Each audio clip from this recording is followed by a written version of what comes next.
Писатель-фантаст Рэй Брэдбери сказал однажды: «Не важно, что именно ты делаешь, важно, чтобы все, к чему ты прикасаешься, меняло форму, становилось не таким, как раньше, чтобы в нем оставалась частица тебя самого». Художественная рефлексия – одно из лучших проявлений творческой мысли.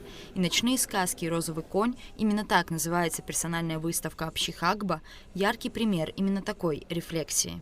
Здесь представлены работы, которые я написала в течение 3 лет. Тем более как раз в течение этих 3 лет произошло очень много событий. Сейчас тоже происходит, они на нас влияют.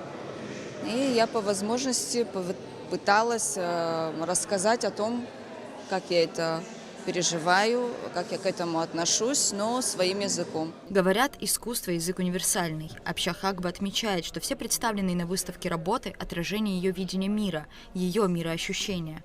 Всего в выставочном зале представлено 36 работ художницы.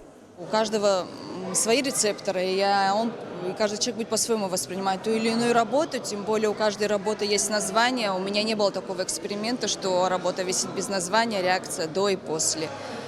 А так, если человек задумается и что-то после этой выставки у него останется в памяти, как маленький след, то это бы замечательно. Идея выставки концептуальна. Все работы выполнены в стиле живописной графики, картины написаны тушью. Директор выставочного зала Эльвира Арсали отметила, что представленная выставка, по ее мнению, несколько отличается от всех ранее проведенных. Картины красноречиво говорят со зрителем о том, что беспокоит, волнует, радует или печалит художника.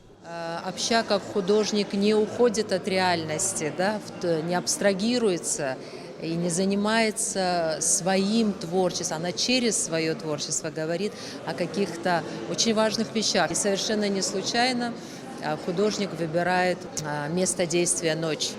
Вы видите «Ночные сказки». Это когда человек остается сам с собой и предоставлен своим мыслям, и иногда не очень веселым. Но «Розовый конь», он приходит ему на помощь.